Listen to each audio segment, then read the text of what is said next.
আজিৰ সভাত আমাৰ মাজত উপস্থিত অসম চৰকাৰৰ সন্মানীয় শিক্ষামন্ত্ৰী ৰণোজ পেগু ডাঙৰীয়া, আমাৰ চৰকাৰৰ বিত্তমন্ত্ৰী অজন্তা নেওগ ডাঙৰীয়ানী, বড়োলেণ্ড টেৰিটৰিয়েল ৰিজন কৰ্তৃত্বৰ মুখ্য কাৰ্যবাহী সদস্য প্ৰমোদ বড়ো ডাঙৰীয়া, বড়োলেণ্ড টেৰিটৰিয়েল কাউন্সিলৰ অধ্যক্ষ কাতিৰাম বড়ো ডাঙৰীয়া, চৰকাৰৰ শিক্ষা উপদেষ্টা প্ৰফেচাৰ ননীগোপাল মহন্ত ডাঙৰীয়া, অসম চৰকাৰৰ বিত্ত বিভাগৰ প্ৰধান সচিব সমীৰ সিনহা ডাঙৰীয়া, উচ্চ শিক্ষা বিভাগৰ সচিব নাৰায়ণ কোঁৱৰ ডাঙৰীয়া, আজিৰ সভাত উপস্থিত অসমৰ বিভিন্ন বিশ্ববিদ্যালয়ৰ উপাচাৰ্য, মহাবিদ্যালয়সমূহৰ অধ্যক্ষসকল, বড়ো সাহিত্য সভাৰ সভাপতি তৰেণ বড়ো ডাঙৰীয়া, অতিকে মৰমৰ ছাত্ৰ ছাত্ৰী বন্ধু বান্ধৱীসকল, আজিৰ দিনটো আমাৰ ৰাজ্যখনৰ বাবে এটা ঐতিহাসিক দিন। ঐতিহাসিক দিন এইবাবে নহয় যে আমি আজিৰ দিনটোত ছাত্ৰ দিৱস পালন কৰিছোঁ বা আজিৰ দিনটোত আমি ছাত্ৰ ছাত্ৰীসকলৰ কল্যাণৰ বাবে বহুকেইখন আঁচনি আমি মুকলি কৰি দিয়াৰ বাবে ইয়াত সমবেত হৈছোঁ। আজিৰ দিনটো ঐতিহাসিক দিন এইবাবে যে আজিৰ পৰা বহু বছৰ আগতে ৭০ দশকৰ পৰাই যদি অসমীয়া মূলসুঁতিৰ জনজীৱন আৰু বড়ো জনগোষ্ঠীৰ মূলসুঁতিৰ জীৱনৰ মাজত ৰাজনৈতিক, সামাজিক, শৈক্ষিক, বৌদ্ধিক দিশত এখন সমন্বয়ৰ সাঁকো নিৰ্মাণ কৰিব পৰা হ'লহেঁতেন, তেনেহ'লে হয়তো অসমৰ সমসাময়িক ইতিহাস আমি আন ধৰণে লিখিব পাৰিলোহেঁতেন।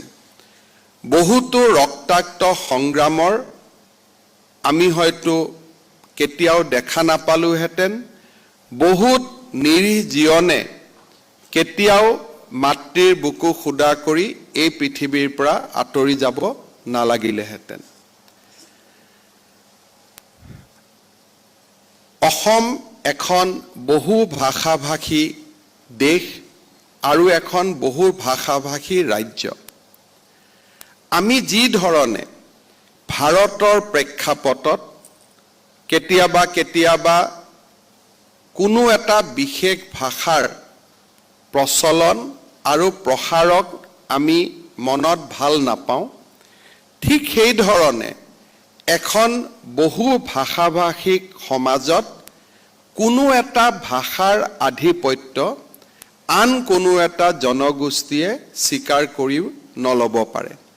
তেনে ক্ষেত্ৰত আমি সকলো জাতি জনগোষ্ঠীৰ মাজত এটা সমন্বয়ৰ পৰিৱেশৰ মাজেৰে উমৈহতীয়া ভাষা নিৰ্মাণ কৰাৰ দায়িত্ব আমাৰ বৌদ্ধিক সমাজৰ ওপৰত আহি পৰে। ভাষা কেন্দ্ৰিক চভিনিজিমৰ কাৰণে আজি আমাৰ ৰাজ্যখনত সমন্বয়ৰ পৰিৱৰ্তে আমি সংঘাতৰ কেইবাটাও যুগ আমি দেখা পাইছিলোঁ। আমি সকলোৱে বুজি পাব লাগিব যে ভাষা মাত্ৰ মত প্ৰকাশৰ এটা প্ৰক্ৰিয়া, কিন্তু আমাৰ হৃদয়ত থকা যি মত, হৃদয়ত থকা যি আনন্দ, হৃদয়ত থকা যি উৎসাহ, হৃদয়ত থকা পবিত্ৰতা, যাক আমি ভাষাৰ জৰিয়তে প্ৰকাশ কৰিব খোজোঁ, সি সদায় পবিত্ৰ আৰু গংগাৰ দৰে পৰিষ্কাৰ। কিন্তু সেই মনৰ মনোভাৱক প্ৰকাশ কৰাৰ মাধ্যমটো যদি আমি ভবাতকৈও বেছি কঠোৰ হৈ পৰে, হৃদয়ৰ তত্ত্বগধুৰ সেই পবিত্ৰতাখিনিক মাধ্যমে ঢাকি পেলায়। আমি এটা কথা সদায় অনুভৱ কৰিব লাগিব যে হৃদয়ৰ পবিত্ৰতাখিনিক প্ৰকাশ কৰাৰ মাধ্যমে ভাষা। ভাষা শুৱলা হ'ব লাগিব, ভাষা সুমধুৰ হ'ব লাগিব, আৰু ভাষাই জাতি জনগোষ্ঠীৰ মাজত সমন্বয়ৰ সাঁকো নিৰ্মাণ কৰিব লাগিব। আজি বডোফা উপেন্দ্ৰনাথ ব্ৰহ্মৰ জন্ম দিৱসৰ এই পবিত্ৰ দিনটোত মই ভাষাক মত প্ৰকাশৰ এক প্ৰক্ৰিয়া আৰু আমাৰ অন্তৰৰ গভীৰতম কোণত নিহিত হৈ থকা পবিত্ৰতাখিনিক নিগৰি উলিয়াব পৰা এক মাধ্যম হিচাপে ব্যৱহাৰ কৰি জাতি জনগোষ্ঠীৰ মাজত একতাৰ এক পৰিৱেশ নিৰ্মাণৰ বাবে আহ্বান জনাম। বডোফা উপেন্দ্ৰনাথ ব্ৰহ্মই বড়ো জাতিৰ মুক্তিৰ বাবে ৰাজনৈতিক, অৰ্থনৈতিক আৰু শৈক্ষিক বিকাশৰ বাবে নিজৰ প্ৰাণ আহুতি দিছিল। সেইগৰাকী মহান ব্যক্তিক আজি সমগ্ৰ ৰাজ্যখনতে কৃতজ্ঞ জাতিয়ে আকৌ এবাৰ সোঁৱৰণ কৰিছে। বডোফা উপেন্দ্ৰনাথ ব্ৰহ্ম আমাৰ জাতীয় জীৱনৰ এডাল সমন্বয়ৰ সাঁকো হৈ পৰক, তাকেই কামনা কৰি আজিৰ এই ঐতিহাসিক দিনটোত মই অসমবাসী ৰাইজৰ হৈ বডোফা উপেন্দ্ৰনাথ ব্ৰহ্মৰ পবিত্ৰ স্মৃতিৰ প্ৰতি শ্ৰদ্ধাঞ্জলি আগবঢ়াইছোঁ। কোকৰাঝাৰ জিলাৰ দতমাৰ বৰাগাৰী গাঁৱৰ এটা অতি দৰিদ্ৰ পৰিয়ালত উপেন্দ্ৰনাথ ব্ৰহ্মৰ জন্ম হৈছিল। সৰুৰে পৰা তীক্ষ্ণ বুদ্ধি আৰু মেধাৰ পৰিচয় দিয়া ব্ৰহ্মদেৱে কটন মহাবিদ্যালয়ৰ পৰা পদাৰ্থ বিজ্ঞানত সন্মানসহ স্নাতক ডিগ্ৰী আৰু গুৱাহাটী বিশ্ববিদ্যালয়ৰ পৰা স্নাতকোত্তৰ ডিগ্ৰী লাভ কৰিছিল। কেন্দ্ৰীয় চৰকাৰৰ আয়কৰ বিভাগৰ পৰিদৰ্শক পদত যোগদান কৰি তেওঁ কিছুদিন চৰকাৰী সেৱা আগবঢ়াইছিল। কিন্তু প্ৰতিটোপাল ৰক্তৰ বিন্দু আৰু আত্মাৰ গভীৰত নিহিত হৈ থকা নিভাঁজ জাতি প্ৰেমৰ বাবে পৰৱৰ্তী সময়ত তেওঁ বড়ো জাতিৰ আত্মপ্ৰতিষ্ঠাৰ সংগ্ৰামত জড়িত হৈ পৰিছিল। উপেন্দ্ৰনাথ ব্ৰহ্মই বড়োসকলৰ আৰ্থ-সামাজিক উত্তৰণৰ এক নতুন সপোন দেখিছিল। তেওঁ বড়ো সমাজক একত্ৰিত কৰি আগুৱাই নিব বিচাৰিছিল। 1986 চনৰ পৰা 90 চনৰ ভিতৰত উপেন্দ্ৰনাথ ব্ৰহ্মই নিখিল বড়ো ছাত্ৰ সন্থাৰ সভাপতিৰ দায়িত্ব পালন কৰিছিল। এপছুৰ সভাপতিৰ দায়িত্ব গ্ৰহণ কৰাৰ পিছত তেওঁ অসমৰ বড়ো সমাজৰ আশা আৰু আকাংক্ষা পূৰণৰ দিশত বলিষ্ঠতাৰে পদক্ষেপ গ্ৰহণ কৰিছিল। নিজৰ সকলো ব্যক্তিগত আকাংক্ষা পৰিত্যাগ কৰি বডোফা উপেন্দ্ৰনাথ ব্ৰহ্মই বড়ো সমাজৰ ৰাজনৈতিক আন্দোলনক এক নতুন গতি দিছিল। 9 মাহ ধৰি উত্তৰ পূৰ্বৰ জনজাতি অঞ্চলসমূহ পৰিভ্ৰমণ কৰি জনসাধাৰণৰ অৱস্থাৰ প্ৰত্যক্ষ বুজ লৈ তেওঁ উপলব্ধি কৰিছিল যে জনসাধাৰণৰ অধিকাৰ ৰক্ষাৰ বাবে আত্মনিয়ন্ত্ৰণৰ সংগ্ৰামৰ প্ৰয়োজনীয়তা আছে। এপছুৰ সভাপতি হিচাপে তেওঁ বড়োসকলক সামাজিক, অৰ্থনৈতিক আৰু ৰাজনৈতিক অধিকাৰৰ বাবে একত্ৰিত কৰিছিল। উপেন্দ্ৰনাথ ব্ৰহ্মৰ নেতৃত্বতে বড়োসকলৰ আত্মনিয়ন্ত্ৰণৰ আন্দোলনে শক্তিশালী ৰূপ ধাৰণ কৰিছিল। বড়োসকলৰ সমস্যাৰ প্ৰতি সমগ্ৰ দেশৰে দৃষ্টি আকৰ্ষণ কৰিব পৰা আটাইতকৈ শক্তিশালী কণ্ঠ আছিল উপেন্দ্ৰনাথ ব্ৰহ্ম। 1986 চনত জনজাতীয় সংগ্ৰামৰ ভৱিষ্যত অন্ধকাৰময় বুলি অনুভৱ কৰি অতদিনে অৰাজনৈতিক ভূমিকা পালন কৰি অহা এপছুক প্ৰত্যক্ষভাৱে এই সংগ্ৰামত উপেন্দ্ৰনাথ ব্ৰহ্মই জড়িত কৰিছিল। গণতান্ত্ৰিক চেতনাবোধ সম্পন্ন ব্ৰহ্মদেৱে জাতিৰ পিতা মহাত্মা গান্ধীৰ অহিংস নীতিক সমৰ্থন কৰি সেই নীতিৰ প্ৰতি অনুপ্ৰাণিত হ'বলৈ সকলোকে আহ্বান জনাইছিল। তেওঁ বড়োসকলৰ অৰ্থনৈতিক তথা সামাজিক অৱস্থা উন্নীত কৰিবলৈ গণতান্ত্ৰিক প্ৰয়াসেৰে ৰাজ্য তথা কেন্দ্ৰীয় চৰকাৰৰ দৃষ্টি আকৰ্ষণ কৰিব বিচাৰিছিল। তেওঁ বিশ্বাস কৰিছিল প্ৰত্যেকেই জীৱনত শিক্ষাগত অৰ্হতা লাভ কৰাৰ উপৰি নিজস্ব ভাষা, সাহিত্য, সংস্কৃতি ৰক্ষাৰ বাবে আগবাঢ়ি অহা উচিত। উপেন্দ্ৰনাথ ব্ৰহ্মই বড়োলেণ্ডক সকলো শ্ৰেণীৰ লোকৰ বাসভূমি হ'ব বুলি ব্যক্ত কৰিছিল। সেইবাবে তেওঁ লিভ এণ্ড লেট লিভ নীতিক বিশ্বাস কৰিছিল। বডোফা উপেন্দ্ৰনাথ ব্ৰহ্মই নিজৰ ভাষা সংস্কৃতিৰ উন্নতিৰ বাদেও অন্য ভাষাভাষীৰ উন্নতিৰ কথাও দোহাৰিছিল। তেওঁ কৈছিল, "We must stand for the survival of mankind of the world." নৈতিকতাৰ প্ৰতি তেওঁ অগাধ গুৰুত্ব আৰোপ কৰিছিল। মাতৃভাষাৰ প্ৰতি তেওঁৰ আছিল গভীৰ প্ৰেম। বডোফা উপেন্দ্ৰনাথ ব্ৰহ্মই বড়ো জাতিৰ অভাৱ অভিযোগসমূহ ৰাইজক অৱগত কৰাৰ বাবে অৰখি নামে সাপ্তাহিক বড়ো কাকত এখনৰ প্ৰকাশ কৰিছিল। তেওঁ নিজে বহু বছৰ ধৰি এই কাকতৰ সম্পাদকৰ দায়িত্বত আছিল। বড়োলেণ্ড আন্দোলনৰ সময়ছোৱাত তেওঁ দ্য বড়োলেণ্ড টাইমছ নামে এখন সাপ্তাহিক ইংৰাজী বাতৰি কাকত প্ৰকাশ কৰি বড়ো জাতিয়ে সন্মুখীন হোৱা সমস্যাসমূহৰ বিষয়ে সকলোৰে দৃষ্টি আকৰ্ষণ কৰিবলৈ প্ৰয়াস কৰিছিল। ইয়াৰ উপৰিও বহু প্ৰবন্ধ পাতি আৰু কবিতাৰ মাধ্যমেৰে তেওঁ নিজস্ব চিন্তা চেতনা জনমানসত প্ৰকাশ কৰিছিল। 1956 চনৰ 31 মাৰ্চত জন্মগ্ৰহণ কৰা বডোফা উপেন্দ্ৰনাথ ব্ৰহ্মৰ 1993 চনৰ 1 মে'ত পৰলোক প্ৰাপ্তি হয়। মাত্ৰ 34 বছৰ 1 মাহে তেখেত জীয়াই আছিল। কিন্তু নাতিদীৰ্ঘ জীৱনকালত তেওঁ বড়ো জনগোষ্ঠীক একত্ৰিত কৰাৰ উপৰিও বড়োসকলৰ জাতীয় চেতনাক এনেকৈ আলোড়িত কৰিছিল যে সেই চেতনাই বড়ো জনগোষ্ঠীক আজি ভাৰতৰ এক অন্যতম শক্তিশালী জাতিত পৰিণত কৰিলে। তেওঁৰ চিন্তা আৰু দৰ্শন আজিও বড়ো জাতিৰ শিৰা উপশিৰাই ফল্গুৰ দৰে প্ৰবাহমান হৈ আছে। তেওঁৰ উত্তৰ প্ৰজন্মৰ বাবে দি যোৱা অৱদানে বড়ো জাতিক চিৰ নতুন কৰি জীয়াই ৰাখিব। নিখিল বড়ো ছাত্ৰ সন্থাৰ প্ৰাক্তন সভাপতি উপেন্দ্ৰনাথ ব্ৰহ্মৰ কৰ্ম আৰু দৰ্শনৰ বিষয়ে ৰাজ্যখনৰ প্ৰতিগৰাকী লোক অৱগত হোৱাটো প্ৰয়োজন বুলি মই অনুভৱ কৰোঁ। উপেন্দ্ৰনাথ ব্ৰহ্মৰ জীৱন দৰ্শন প্ৰতিগৰাকী ছাত্ৰ ছাত্ৰীৰ বাবেও অনুকৰণীয়। তেখেতৰ মতে জীৱনক সকলোতে এটা লক্ষ্যৰ প্ৰয়োজন। লক্ষ্যহীন মানুহ বতাহত উৰি ফুৰা বেলুনৰ দৰে। বেলুনটো বতাহে ইফাল সিফাল উৰুৱাই নিয়াৰ দৰে এজন লক্ষ্যহীন ব্যক্তিৰ জীৱনীও দিক বিদিক হেৰুৱাই ঘূৰি ফুৰে। এনেধৰণৰ মানুহ জীৱনত সফল হ'ব নোৱাৰে। তেনে ব্যক্তিৰ জীৱন ব্যৰ্থতাৰে ভৰি থাকে। নিজকে সবলভাৱে প্ৰতিষ্ঠা কৰি সমাজৰ বাবে সেৱা আগবঢ়োৱাৰ এক দৃঢ় লক্ষ্য থাকিব লাগিব। এয়া আছিল বডোফাৰ জীৱন দৰ্শন। যেতিয়া এটা দৃঢ় লক্ষ্য আৰু উদ্দেশ্য থাকে তেতিয়াহে মানুহৰ জীৱন সাৰ্থক হ'ব পাৰে। উপেন্দ্ৰনাথ ব্ৰহ্মৰ গোটেই কথাত উপেন্দ্ৰনাথ ব্ৰহ্মই গেটেৰ কথাত বিশ্বাস কৰিছিল। গেটেৰ মতে জীৱনৰ গুৰুত্বপূৰ্ণ কথাটো হ'ল এটা সুবিশাল লক্ষ্য আৰু তাক লাভ কৰাৰ যোগ্যতা আৰু অধ্যৱসায়ৰ গৰাকী হোৱা।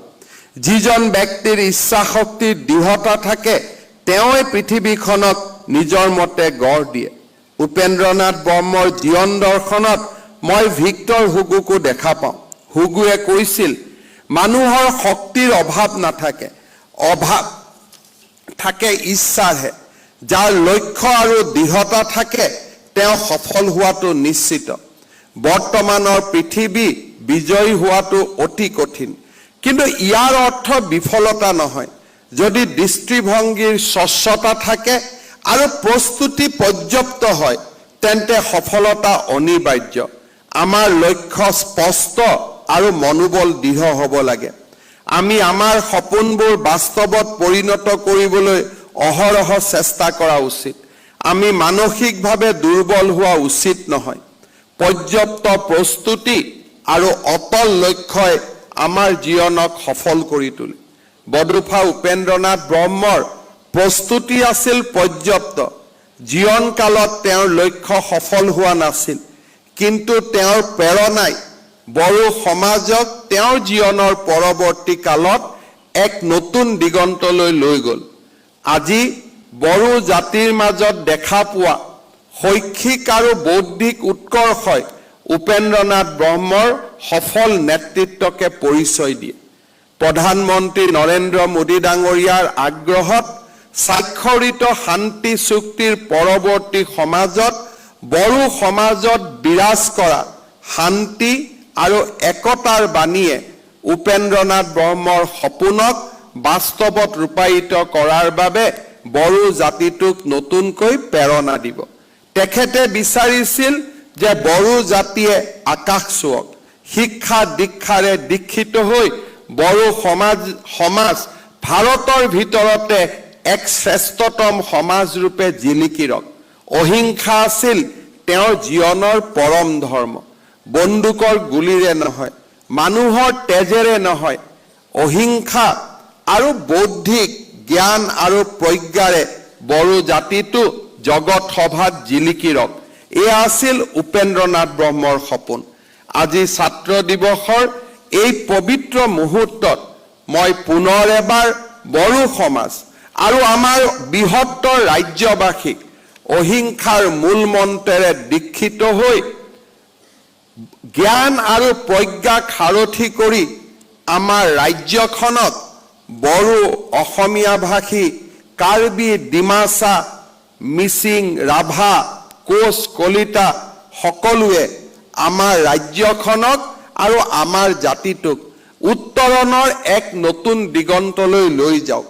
আমাৰ আকাশ চোৱাৰ প্ৰেৰণাৰে এই মহানতাৰে দীক্ষিত হৈ প্ৰতিজনে নিজ লক্ষ্যত উপনীত হ'বলৈ নিৰন্তৰ প্ৰয়াস কৰক। আজিৰ ছাত্ৰ দিৱসৰ এই পবিত্ৰ দিনটোত তাকেই মই পুনৰ এবাৰ কামনা কৰিছোঁ। ভাৰতৰ আটাইতকৈ শক্তি হৈছে যুৱ শক্তি। ভাৰত এখন ইয়ং নেশ্যন। আজি আমাৰ দেশৰ যুৱ শক্তিয়ে নতুন নতুন লক্ষ্যত উপনীত হ'বলৈ নিৰন্তৰ কাম কৰিছে। ষ্টাৰ্টআপ মুভমেণ্টৰ পৰা আৰম্ভ কৰি শিক্ষা সংস্কৃতিৰে দীক্ষিত হৈ আমাৰ যুৱ প্ৰজন্মই আজি এক নতুন ভাৰতৰ সপোন দেখিছে। আজি আমাৰ ভাৰতখন আত্মনিৰ্ভৰশীলতাৰ পথত দ্ৰুতগতিত আগবাঢ়িছে। কোভিডৰ সময়ত বিশ্বৰ লগত একেলগে প্ৰতিযোগিতা কৰি উদ্ভাৱন কৰা কোভিডৰ প্ৰতিষেধক টিকাই হওক বা আমাৰ নিজস্ব টেকনলজিৰে আমি আৰম্ভ কৰা 5Gয়ে হওক আৰু বৰ্তমান প্ৰধানমন্ত্ৰী নৰেন্দ্ৰ মোদীৰ চকুত তীৰ বিৰাই থকা 6Gৰ সপোনে হওক, এই গোটেইবিলাকে আত্মনিৰ্ভৰশীল ভাৰত আৰু যুৱ সমাজৰ প্ৰতি আমাৰ সমাজৰ থকা অগাধ আত্মবিশ্বাসকে আকৌ এবাৰ প্ৰমাণ কৰিছে। ৰূপকোঁৱৰ জ্যোতিপ্ৰসাদ আগৰৱালাই কৈছিল, শক্তি পুত্ৰ মই ভক্তি বুকুত লৈ, মুক্তি প্ৰয়াসী হৈ অৰ্জুন মই, গান্ধী মই, ময়েই ধনঞ্জয়, মৃত্যুকো কৰিছোঁ জয়, ময়ে অসমৰ, ময়ে ভাৰতৰ, ময়েই ডেকা ল'ৰা অগ্নিময়। ৰূপকোঁৱৰ জ্যোতিপ্ৰসাদ আগৰৱালাই অসমীয়া যুৱ শক্তিক অগ্নিময় শক্তিৰ অধিকাৰী বুলি আখ্যান দিছিল। আমাৰ ভাৰতৰ সমগ্ৰ জাতি সত্তাৰে আদৰ্শ পুৰুষ স্বামী বিবেকানন্দই কৈছিল, যুৱ প্ৰজন্ম হৈছে এখন দেশৰ ভেটি। তেওঁলোক যিকোনো ৰাষ্ট্ৰৰ বাবে এক বৃহৎ সম্পদ, কিয়নো তেওঁলোক শক্তি, উৎসাহ আৰু উদ্ভাৱনী চিন্তা চৰ্চাৰে পৰিপূৰ্ণ।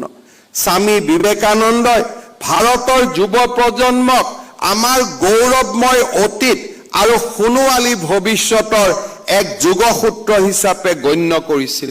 তেওঁ যুৱ প্ৰজন্মক ৰাষ্ট্ৰ নিৰ্মাণৰ বাবে সংগঠিত হ'বলৈ আহ্বান জনাইছিল। আমাৰ স্বামী বিবেকানন্দৰ ভাষাত আমাৰ প্ৰতিগৰাকী যুৱ প্ৰজন্ম আমাৰ অতীতক লৈ গৌৰৱ অনুভৱ কৰিব লাগে। আমাৰ অতীত আছিল জ্ঞান আৰু প্ৰজ্ঞাৰে পৰিপূৰ্ণ। ভাৰতবৰ্ষত ৬,০০০ বছৰৰ সভ্যতা আৰু সংস্কৃতিয়ে জ্ঞান আৰু প্ৰজ্ঞাক এডাল বৃক্ষৰ দৰে লালন আৰু পালন কৰিছে। আৰু জ্ঞান আৰু প্ৰজ্ঞাই ভাৰতৰ সভ্যতা সংস্কৃতিক নিৰ্মাণ কৰাৰ বাবেই ডাঙৰ ডাঙৰ সভ্যতাৰ স্খলনৰ পিছতো ভাৰতৰ সভ্যতা সংস্কৃতিয়ে আজিও বিশ্বৰ বুকুত মূৰ দাঙি থিয় হৈ আছে, বিশ্বগুৰু হোৱাৰ বাবে দ্ৰুতগতিত আগবঢ়াইছে। ব্ৰিটিছে আমাক 200 বছৰ পৰাধীন কৰি ৰাখিছিল। ব্ৰিটিছে ভাৰতবৰ্ষক এক ঔপনিষিকবাদী কলনীলৈ ৰূপান্তৰ কৰিছিল। কিন্তু আজি আমি আন্দোলনেৰে নহয়, জ্ঞান, প্ৰজ্ঞা আৰু আত্মনিৰ্ভৰশীলতাৰ মন্ত্ৰৰে আজি আমি ব্ৰিটিছ অৰ্থনৈতিক পিছ পেলাই ভাৰতে এক বিশ্বগুৰু হোৱাৰ পথলৈ দ্ৰুতভাৱে যাত্ৰা আৰম্ভ কৰিছে। আজি আমি বিশ্বৰ চতুৰ্থটো ইকনমিত পৰিণত হৈছোঁ আৰু কেইটামান দিন পিছতেই আমি বিশ্বৰ চতুৰ্থ, তৃতীয়, দ্বিতীয় অমৃতকালত আমি চীন আৰু আমেৰিকাকো পিছ পেলাই বিশ্বৰ সৰ্ববৃহৎ ইকনমি হোৱাৰ বাবে আমি এক নতুন সপোন দেখিছোঁ। মই বিচাৰো অসমৰ যুৱ শক্তিয়ে, ছাত্ৰ শক্তিয়ে আমাৰ গৌৰৱময় অতীতক শক্তি হিচাপে গণ্য কৰি এখন ভৱিষ্যতৰ সোণোৱালী অসম নিৰ্মাণৰ বাবে নিজকে আকৌ এবাৰ উৎসৰ্গা কৰক। প্ৰয়োজন আছিল আন্দোলনৰ। যেতিয়া চৰকাৰ নীৰৱ হৈ থাকে, চৰকাৰ নিৰ্বিকাৰ হৈ থাকে আৰু কোনোবা জাতিৰ আত্মনিয়ন্ত্ৰণৰ অধিকাৰক যদি চৰকাৰে পুলিচৰ গুলি আৰু বন্দুকেৰে দমন কৰিব খোজে, সেই সময়ত আন্দোলনৰ প্ৰয়োজনীয়তা থাকে। কিন্তু চৰকাৰে যেতিয়া নিজেই ছাত্ৰ সমাজৰ কল্যাণৰ বাবে কাম কৰে, জাতিৰ কল্যাণৰ বাবে কাম কৰে, জাতি জনগোষ্ঠীক আত্মনিয়ন্ত্ৰণৰ অধিকাৰ, সামাজিক অৰ্থনৈতিক বিকাশৰ পথ মুকলি কৰি দিয়ে, সেই সময়ত আন্দোলনৰ কোনো প্ৰাসংগিকতা নাথাকে। বডোফা উপেন্দ্ৰনাথ ব্ৰহ্ম আজি যদি জীয়াই থাকিলহেঁতেন, মই বিশ্বাস কৰোঁ পৰৱৰ্তী সময়ত বড়ো সমাজক বৌদ্ধিক সামাজিকভাৱে সংগঠিত কৰি তেওঁ বড়ো জাতিক বিশ্ব বিজয় কৰিবলৈ শিকালেহেঁতেন। তেখেতৰ জীৱন অত্যন্ত চমু আছিল, কিন্তু তেখেতৰ জীৱন আদৰ্শই আমাক প্ৰেৰণা দিয়ে যে আমাৰ নিজ নিজ জাতিসত্তাক জ্ঞান আৰু প্ৰজ্ঞাৰ সাধনাৰে উত্তৰণৰ আটাইতকৈ উৎকৰ্ষতাৰ বিন্দুলৈ লৈ যোৱাৰ বাবে। মই বিশ্বাস কৰোঁ ভাৰতৰ আন ৰাজ্যসমূহত আজি যেনেকে জ্ঞান আৰু প্ৰজ্ঞাৰ এক নতুন সাধনা আৰম্ভ হৈছে, সেই জ্ঞান আৰু প্ৰজ্ঞাৰ সাধনাক অসমৰ ছাত্ৰ ছাত্ৰীসকলেও নিজৰ জীৱনৰ লগত সমাহিত কৰিব লাগে। চৰকাৰৰ পৰা নিযুক্তিৰ পৰিৱৰ্তে কেনেকে 10জন যুৱকক মই নিযুক্তি দিব পাৰোঁ, সমাজৰ সমস্যা হোৱাৰ পৰিৱৰ্তে সমাজৰ মই সমাধান কেনেকে হ'ব পাৰোঁ, instead of problem how I can be a solution, সেই মন্ত্ৰেৰে আমাৰ ছাত্ৰ সমাজ দীক্ষিত হোৱাৰ প্ৰয়োজনীয়তা আছে। আজি যদি কৰ্ণাটক, মহাৰাষ্ট্ৰৰ 21জন যুৱকে ষ্টাৰ্টআপৰ জৰিয়তে হেজাৰ হেজাৰ যুৱকক নিযুক্তি দিছে, তেতিয়াহ'লে অসমৰ যুৱ সমাজৰো বুকুত নিহিত হৈ থকা সামগ্ৰিক শক্তি আৰু সত্তাই আমাকো সেই যুৱক শক্তিৰ লগত প্ৰতিযোগিতা কৰিবলৈ প্ৰেৰণা যোগাব পাৰে। আমিও আন 10জনক নিযুক্তি দি অসমৰ বুকুত এক নতুন অৰ্থনৈতিক সংগ্ৰাম আমি আৰম্ভ কৰিব পাৰোঁ। আন্দোলনৰ পৰৱৰ্তী পৰ্যায়ত বন্ধ, ধৰ্ণা, পিকেটিঙেৰে তমসাচ্ছন্ন হৈ পৰা অসমৰ আকাশ এতিয়া বহু দিনৰ মূৰত এক পৰিষ্কাৰ আকাশলৈ পৰিণত হৈছে। প্ৰথমবাৰৰ বাবে এক আন্দোলন বিবৰ্জিত পৰিৱেশত যোৱা 2 বছৰ আমি বাস কৰিবলৈ সক্ষম হৈছোঁ আৰু স্পষ্টভাৱে এই 2 বছৰে আমাক পৰিৱৰ্তনৰ, ইতিবাচক পৰিৱৰ্তনৰ স্পষ্ট ইংগিতো আমাৰ মাজত আহি পৰিছে। আমি দেখা পাইছোঁ যে কেনেকে আজি আমাৰ ৰাজ্যখনে নিজৰ ভৰিত নিজে থিয় হৈ আকাশ চোৱাৰ বাবে আগবাঢ়ি গৈছে। মই বিশ্বাস কৰোঁ অসমৰ সামাজিক ছাত্ৰ সংগঠনসমূহে আন্দোলন বিবৰ্জিত পৰিৱেশ সৃষ্টিত সহায় কৰিব লাগে। চৰকাৰৰ লগত সহযোগিতাৰ মনোভাৱেৰে কেনেকে আমি এই ৰত্নগৰ্ভা অসমখনক কেনেকৈ আমি ভাৰতৰ সৰ্বশ্ৰেষ্ঠ ৰাজ্যলৈ ৰূপান্তৰ কৰিব লাগে, তাৰ বাবে আমি আমাৰ নিজৰ জ্ঞান ধাৰণাৰে আমি এই পৰিৱৰ্তিত পৰিৱেশত আমাৰ উত্তৰণৰ পথত সহযোগিতা আগবঢ়াব লাগে। জাতিৰ মাজত থকা সমস্যা, জাতিৰ মাজত থকা দ্বন্দ্বক আমি বহু অতীতলৈ ঠেলি দি সম্ভাৱনাৰ এটা নতুন যুগলৈ আমি প্ৰৱেশ কৰিব লাগে। মই বিশ্বাস কৰোঁ আজি সময় হৈছে অসমৰ মূল ভাষা কোৱা যুৱক যুৱতীসকলে অন্তত এটা হ'লেও জনজাতীয় ভাষা নিজৰ জীৱনকালত শিকাৰ এক নতুন সময় আহি পৰিছে। আমাৰ প্ৰতিজন অসমীয়া ভাষী যুৱকে নিজৰ জীৱনকালত অন্তত এটা জনজাতীয় ভাষা, সি মিচিং হ'ব পাৰে, সি বড়ো হ'ব পাৰে, তাক শিকাৰ এটা পৰিৱেশ আমাৰ নিৰ্মাণ কৰাৰ সময় আহি পৰিছে। আজি যদি মিচিং সমাজে অসমীয়াত কথা কয়, বড়ো সমাজে যদি আমাৰ লগত অসমীয়াত কথা কয়, ই আমাৰ দায়িত্ব নহয় জানো যে আমিও বড়ো ল'ৰা ছোৱালীৰ লগত দুটা বড়ো ভাষাত কথা কোৱাৰ বাবে আমি আমাৰ জ্ঞান আৰু প্ৰজ্ঞাক আমি আগুৱাই লৈ যাব লাগে। ভাষা শিকাটো কোনো দুখ হ'ব নোৱাৰে। কোনোবাই কেতিয়াবা যেতিয়া হিন্দীত কথা কয়, আমি কওঁ হিন্দী কিয়? হিন্দী ভাৰতৰ ভাষা। হিন্দীয়ে নিযুক্তিৰ পৰিৱেশ সৃষ্টি কৰে। হিন্দীয়ে যেতিয়া আমি দিল্লীত যাম, উত্তৰ প্ৰদেশত যাম, মানুহৰ লগত কথোপকথনত সহায় কৰে, অবিশ্বাসৰ বাতাবৰণ নোহোৱা কৰে, নিৰাপত্তাৰ পৰিৱেশ সৃষ্টি কৰে। মই যদি 10 বছৰ কৰ্ণাটকত থাকোঁ, কানাডা ভাষা শিকাটো মোৰ দায়িত্ব আৰু কৰ্তব্য।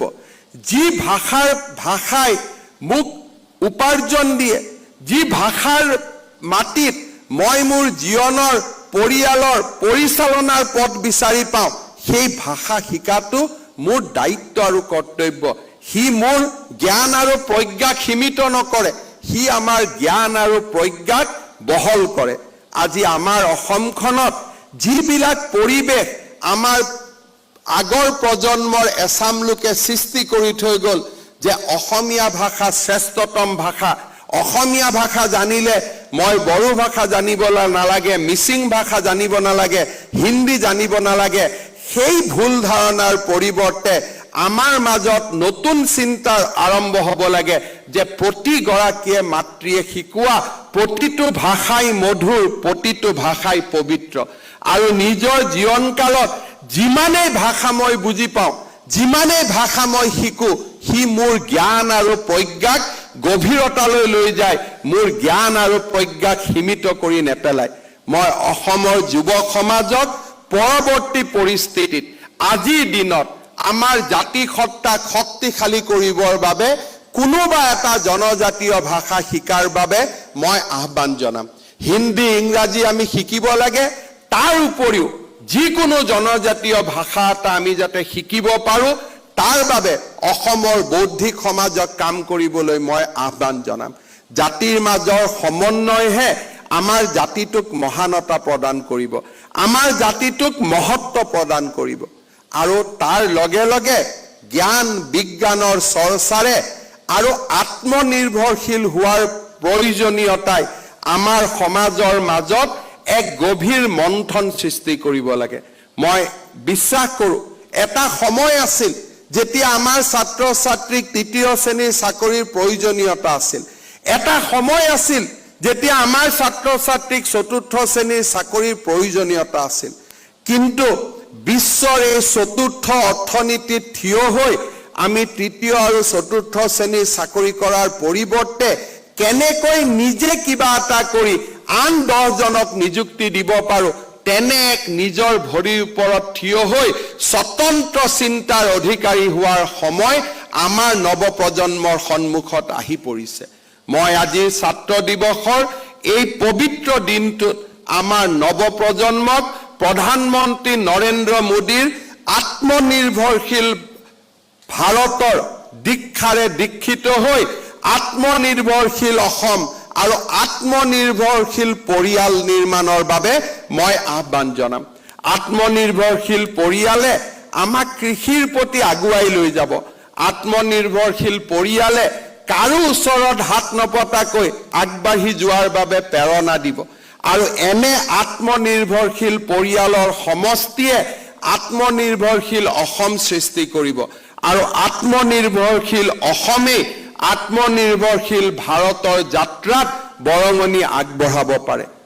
আজিৰ এই ছাত্ৰ দিৱসৰ আয়োজনত বডোফা উপেন্দ্ৰনাথ বৰ্মক শ্ৰদ্ধাঞ্জলি জনোৱাৰ উপৰিও আমি অসমৰ ছাত্ৰ সমাজৰ কল্যাণৰ বাবে 7খনকৈ নতুন আঁচনি বা চলি থকা আঁচনিৰ যি উপকাৰিতা বা বেনিফিট তাক আজিৰ এই দিনটোত আমি ছাত্ৰ সমাজৰ মাজলৈ প্ৰেৰণ কৰিব খুজিছোঁ। অসমৰ শিক্ষামন্ত্ৰী হৈ থকা সময়ত আমি এটা সিদ্ধান্ত লৈছিলোঁ যে আমাৰ অসমত ল'ৰা ছোৱালীৰ টেক্সট বুক ফ্ৰী হ'ব লাগে। ক্লাছ 10লৈকে প্ৰথম অৱস্থাত আমাৰ চৰকাৰে ক্লাছ 7লৈকে বিনামূলীয়া পাঠ্যপুথি যোগান ধৰিছিল। শিক্ষামন্ত্ৰী হৈ থকাৰ সময়ত আমি সিদ্ধান্ত লৈছিলোঁ যে কেন্দ্ৰীয় চৰকাৰে আমাক 7মান শ্ৰেণীলৈ টেক্সট বুক দিয়াত সহায় কৰে। 8, 9, 10ৰ টেক্সট বুক আমি নিজে দিব পাৰোঁ নেকি?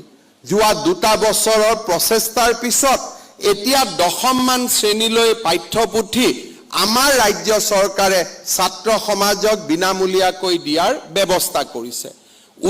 উচ্চতৰ মাধ্যমিক আৰু গ্ৰেজুৱেশ্যনত কিতাপ প্ৰকাশ কৰি বিতৰণ কৰাটো সম্ভৱ নহয়।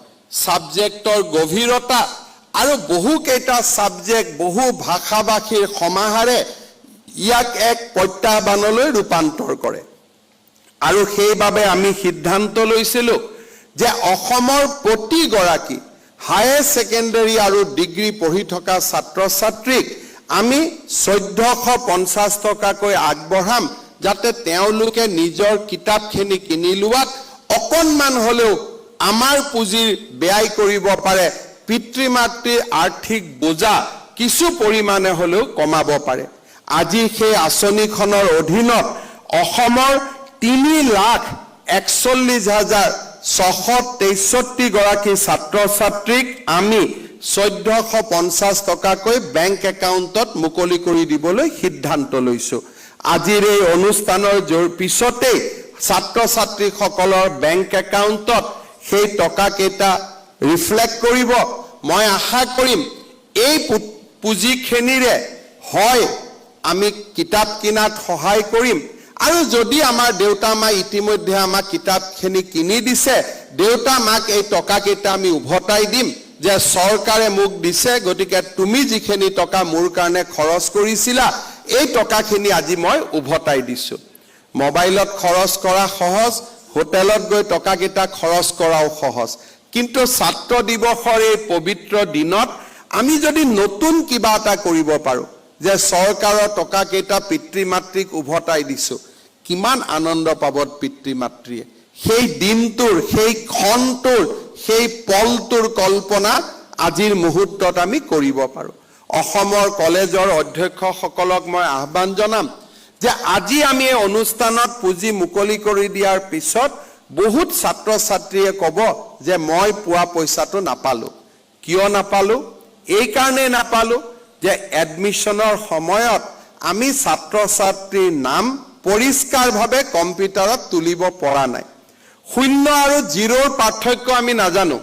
কেতিয়াবা বেংকৰ একাউণ্ট 0 বুলি টাইপ মাৰিব লাগে, আমি 0 বুলি টাইপ মাৰি দিওঁ। তাৰ ফলত এই টকা বেংকেদি গৈ নাযায়গৈ। আজি আমি প্ৰধানমন্ত্ৰী নৰেন্দ্ৰ মোদীয়ে আৰম্ভ কৰা ডিবিটিৰ আন্দোলনৰ লগত নিজক জড়িত কৰাৰ সময় আহি পৰিছে। ডিবিটিৰ মূল লক্ষ্যই হ'ল নাম পৰিষ্কাৰ কৰি লিখক, বেংক একাউণ্ট পৰিষ্কাৰ কৰি লিখক। আজি যদি অসমত অৰুণোদয় হিতাধিকাৰীয়ে 20 লাখ হিতাধিকাৰীয়ে 10 তাৰিখে পুঁজি পাব পাৰে, আমাৰ ছাত্ৰ সমাজো এনে আঁচনিৰ উপকৃত হ'ব পাৰে। মই আশা কৰিম যেন 3,41,663 গৰাকী বেংক একাউণ্টতে পুঁজি সোমাওক, আৰু যদি এই পুঁজি নোসোমায় মই মহাবিদ্যালয়ৰ অধ্যক্ষসমূহক আৰু অকণমান নিজকে সজাগ কৰাৰ বাবে মই আহ্বান জনাম, যাতে অহাবাৰ তেওঁলোকৰ পুঁজি সোমাব পাৰে। এতিয়া আমি পুঁজি এৰি দিম, কোনোবা বেংকত গৈ পৰি থাকিব, কাৰোবাৰ নামত টকা নাপাব, চৰকাৰৰো ক্ষতি, ছাত্ৰসকলৰো ক্ষতি। মই ভাবোঁ সেই দিশত আমাৰ অধ্যক্ষসকল আৰু অলপ সজাগ হ'ব। ইয়াৰ পিছত আমি আৰু এটা আঁচনি আৰম্ভ কৰিছিলোঁ যে কলেজৰ হোষ্টেলত যিসকল ছাত্ৰ ছাত্ৰী থাকে তেওঁলোকক আমি মেচ দিউছত সহায় কৰিম আমি হিসাব কৰিছিলোঁ সেই সময়ত যে 12 মাহত আমাক যিমানখিনি পুঁজিৰ প্ৰয়োজন সেই হোষ্টেলৰ যিমান পুঁজিৰ প্ৰয়োজন তাৰ এটা অংশ যদিও আমি ল'ৰা ছোৱালীক আগবঢ়াই দিব পাৰোঁ তেতিয়াহ'লে পিতৃ মাতৃৰ কিছু হ'লেও উপকৃত হ'ব আমি অসমৰ হোষ্টেলত থকা 16,763 গৰাকী ছাত্ৰ ছাত্ৰীক আজি আমি 11,99 লাখ টকা ইয়াৰ এই অনুষ্ঠানৰ লগে লগে আমি মুকলি কৰি দিব খুজিছো প্ৰতিগৰাকী ছাত্ৰ ছাত্ৰীয়ে 7,158 টকাকৈ পাব শিক্ষামন্ত্ৰী ডাঙৰীয়াক অনুৰোধ কৰিম অহাবাৰ এই পুঁজি 10,000 টকালৈকে যাতে বৃদ্ধি কৰে আমাৰ ছাত্ৰসকল যাতে উপকৃত হ'ব পাৰে অসমত আমি এক নতুন আন্দোলন আৰম্ভ কৰিছিলোঁ যে অৰ্থনৈতিকভাৱে দুৰ্দশাগ্ৰস্ত ছাত্ৰ ছাত্ৰীসকলে কলেজৰ এডমিশনত যাতে পুঁজি দিব নালাগে আমাৰ কলেজৰ অধ্যক্ষসকলৰ অকণমান মই সমালোচনা নকৰোঁ কিন্তু অকণমান এটা বেয়া গুণ আছে ছাত্ৰ ছাত্ৰীসকলৰ পৰা টকা তুলি তেওঁলোকে কিবা কাৰণত ভাল পায় তেওঁলোকৰ এইটো আত্মাক কিবা কাৰণত শান্তি দিয়ে পূজা বুলি হওক লাইব্ৰেৰী হওক উৎসৱ বুলি হওক কিবা কাৰণত এইটো মই কি মেণ্টেলিটি নাজানো দুজন কলেজৰ প্ৰিন্সিপালে আজি মোক 5 বছৰৰ পৰা মোক খদাই মেছেজ দিয়ে আছে যে ফিজটো আমাক তুলিব দিব লাগে আজি 5 বছৰৰ পৰা মোক নিৰন্তৰভাৱে মেছেজ দিয়ে আছে মই খদাই মেছেজত বুজাও যে এইটো ভাল নহয় তেওঁ মোক উলুটা আজি 5 বছৰ ধৰি বুজাই আছে যে কিয় টকা তুলিব দিব লাগে মই অধ্যক্ষসকলক আহ্বান জনাম যে আমাৰ কেতিয়াবা টকাটো পোৱাত চৰকাৰী নিয়মত এদিন দেৰি হ'ব পাৰে দুদিন নেৰি হ'ব পাৰে সাংবাদিকসকলক আশ্ৰয় কৰি পেপাৰত নিউজ দি পৰিবেশ নষ্ট কৰাৰ পৰিৱৰ্তে আত্মনিৰ্ভৰশীল হ'ব চেষ্টা কৰিব লাগে পাৰ্ট টাইম শিক্ষক আদিক নিযুক্তি দিব নালাগে অধ্যাপক অধ্যাপিকাসকলৰ জীৱনলৈ অন্ধকাৰ নমাই আনিব নালাগে চৰকাৰ কেপেবল যে আমি ফুল ফ্লেজেড শিক্ষক নিযুক্তি দিব পাৰোঁ আপোনালোকৰ চিনা জনা দুই এজন মানুহক চাকৰি দিয়াৰ কাৰণে আমি যি এক পাৰ্ট টাইম শিক্ষকৰ ব্যৱস্থা কৰি সকলোৰে জীৱনত অন্ধকাৰ নমাই আনো সেই পৰিবেশৰ পৰা আমি দূৰত গ'লে সকলো নিয়ম সুন্দৰ কৰি চলি যায় মই আমাৰ অসমৰ অধ্যক্ষসকলক আহ্বান জনাম যে স্বচ্ছতাই এখন সমাজৰ ভেটি নিৰ্মাণ কৰে স্বচ্ছতা আৰু মোৰ দৃষ্টিত স্বচ্ছতাই মানুহক সাহসী কৰে স্বচ্ছতাই মানুহক নিৰ্ভীক কৰে মই বিশ্বাস কৰোঁ যে আমাৰ কলেজত চলি থকা পাৰ্ট টাইম ব্যৱস্থাবিলাকৰ লাহে লাহে পৰিৱৰ্তন কৰিব লাগে যাতে ছাত্ৰ ছাত্ৰীৰ পৰা ফিজ নোলোৱাকৈও আমি কলেজ চলাব পাৰোঁ দৰমহা যেতিয়া চৰকাৰে দিয়ে ফিজ লোৱাৰ কি প্ৰয়োজনীয়তা আছে ইলেক্ট্ৰিচিটি খৰচটো চৰকাৰে দি দিলে ফিজৰ প্ৰয়োজনীয়তাই নোহোৱা হৈ পৰে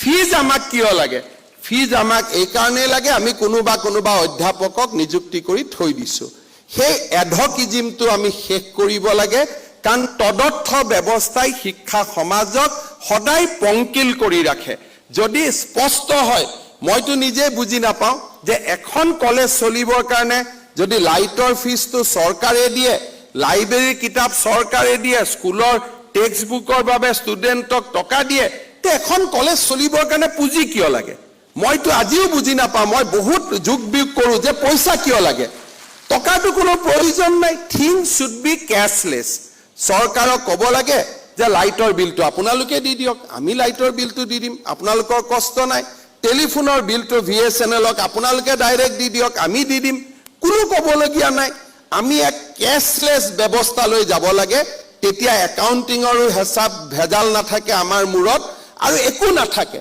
মই বিশ্বাস কৰোঁ যে আজি যেনেকৈ আমি মেডিকেল ৰিইম্বাৰ্ছমেণ্ট কেছলেছ কৰিছোঁ মই শিক্ষামন্ত্ৰী ডাঙৰীয়াক আহ্বান জনাম যে কলেজৰ অধ্যক্ষসকলৰ পৰা 1 2 3 4 খৰচখিনি লৈ লওক চৰকাৰে খৰচখিনি ডাইৰেক্টলি য'ত দিব লাগে তাত দি দিয়ক না টকা তুলিব লাগে না টকা দিব লাগে এই সমস্যাটো একেবাৰতে সমাধান কৰি দিয়ক যাতে আমাৰ কলেজত একাউণ্টেণ্টৰে প্ৰয়োজনীয়তা নোহোৱা হৈ যায় কলেজসমূহত এক স্বচ্ছতাৰ গংগা নামি আহিব পাৰে যাক মই বিশ্বাস কৰোঁ আৰু মই আজি তথাপিতো আমি 337খন কলেজৰ ছাত্ৰ ছাত্ৰীসকলৰ বিনামূলীয়া ফিজৰ বাবে যিমান টকাৰ প্ৰয়োজনীয়তা আছিল আজি আমি গোটেইখিনি কলেজসমূহৰ বেংক একাউণ্টত উভতাই দিব খুজিছো কিন্তু মই শিক্ষা বিভাগক আহ্বান জনাম যে এটা নতুন কাম আৰম্ভ কৰক কলেজৰ ইলেক্ট্ৰিচিটি বিলু আমাৰ দিয়া আৰম্ভ কৰক সকলো চৰকাৰৰ পৰা দি দিয়ক যাতে কলেজৰ টকা পইচা ফিজৰ ঝামেলাটোৰ পৰা আমি মুক্ত হৈ যাব পাৰো এই এটা কাম আমি আৰম্ভ কৰিব লাগে আৰু কলেজত যিখিনি ফেকাল্টি আছে তাৰো এটা লিষ্ট কৰি লওক যাক যেনেকে কিবা কৰিব পাৰি ব্যৱস্থাটো শেষ কৰি এই ব্যৱস্থাৰ পৰা আমি মুক্ত হ'ব লাগে যাতে কলেজ বিলাক ক্যাশলেস ব্যৱস্থাত চলিব পাৰে না টকা তুলিব লাগে না টকা দিব লাগে গুটে এটা সুন্দৰ পৃথিৱী এখনৰ প্ৰতি আমি গতি কৰিব লাগে অসমত আমি এটা নতুন কাম আৰম্ভ কৰিছিলো যে পোষ্ট গ্ৰেজুৱেট পঢ়া ছোৱালী বিলাক কলেজতে পঢ়ক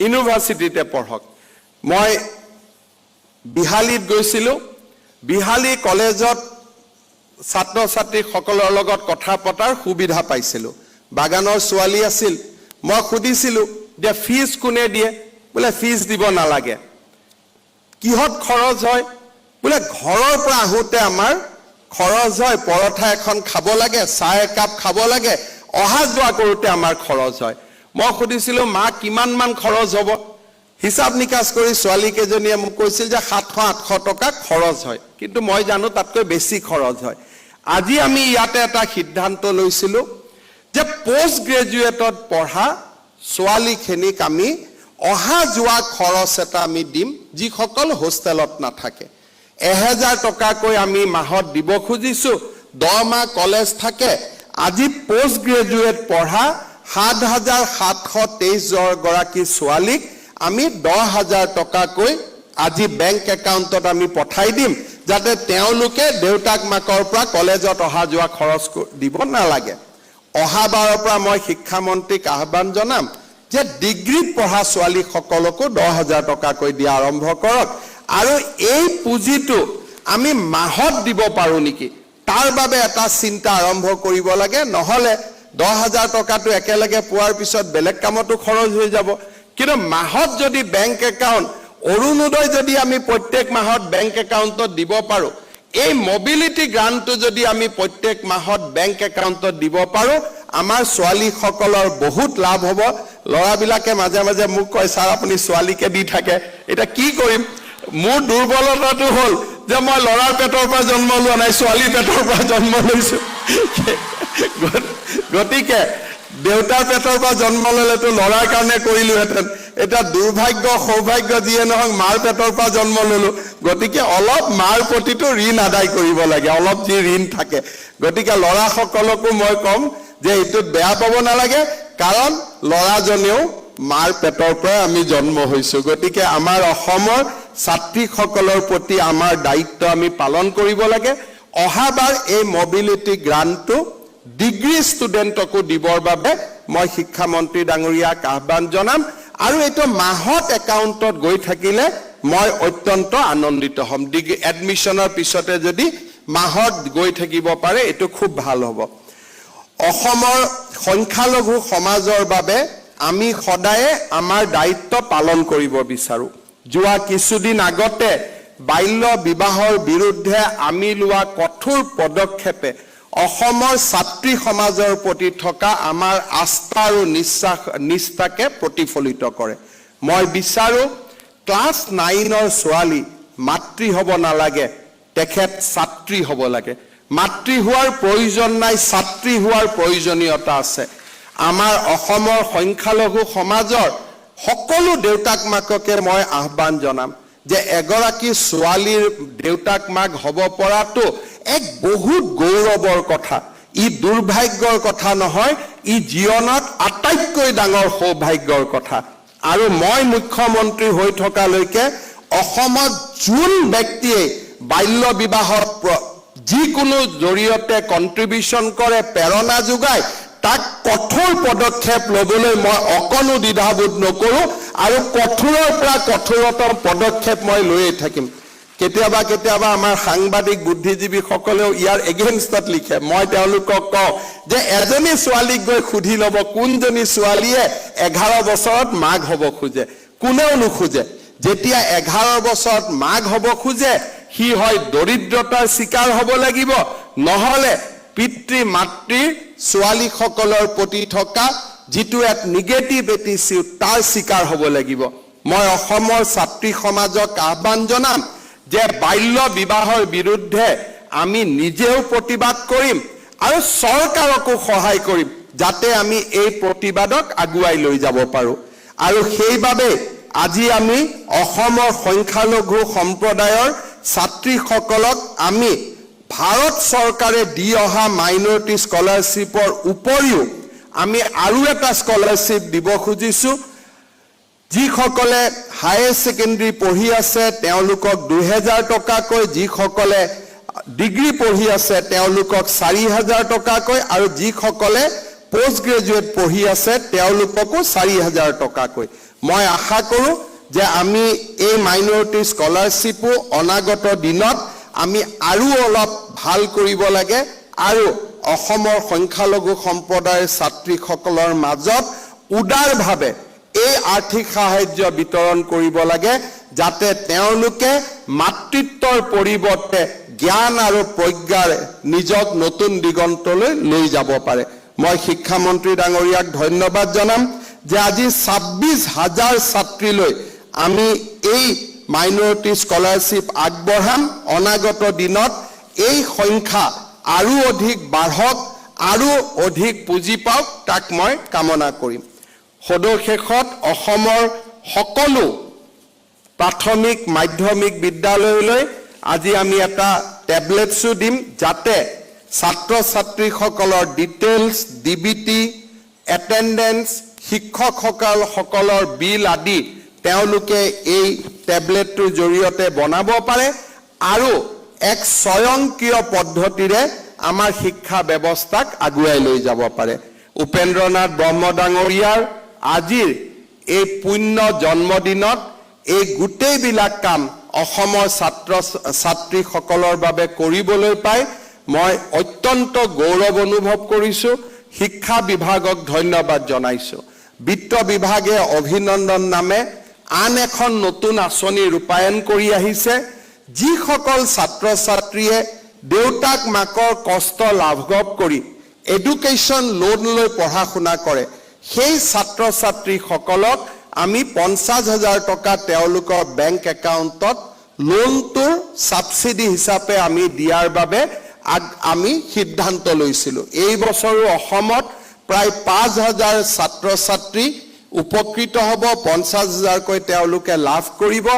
আজিৰ পৰা আমাৰ পোৰ্টেল মুকলি হ'ব যিসকলে এই বছৰ বেংকৰ পৰা লোন লৈছিলে তেওঁলোকে আবেদন কৰিলে তেওঁলোকৰ বেংক একাউণ্টত সেই পুঁজি আমি পঠিয়াই দিম মই ভাবো যে ছাত্ৰ ছাত্ৰীসকলৰ কল্যাণৰ বাবে ইমানবোৰ মেটমৰা আঁচনি ভাৰতৰ আন কোন ৰাজ্যত আছে মই নাজানো কিন্তু সৰু ৰাজ্য এখন হৈও আমাৰ বিশাল মনক পৰিচয় দি অসমৰ যুৱ প্ৰজন্মক শিক্ষা জ্ঞান আৰু প্ৰজ্ঞাৰে শক্তিশালী কৰাৰ আমাৰ যি সপোন সেই বাস্তৱত ৰূপায়ণ কৰাৰ বাবে আজি এই আঁচনিসমূহ আমি অসমৰ ছাত্ৰ ছাত্ৰীসকলৰ বাবে আগুৱাই দিছো মই শিক্ষা মন্ত্ৰী ৰণোজ পেগু বিত্ত মন্ত্ৰী অজন্তা নেওগ ডাঙৰীয়াক ধন্যবাদ জনাইছো আৰু অসমৰ ছাত্ৰ ছাত্ৰীসকলৰ উজ্জ্বল ভৱিষ্যত আকৌ এবাৰ কামনা কৰিছো বডোফা উপেন্দ্ৰনাথ ব্ৰহ্মৰ জীৱন আদৰ্শক আমি আমাৰ জীৱনত সমাহিত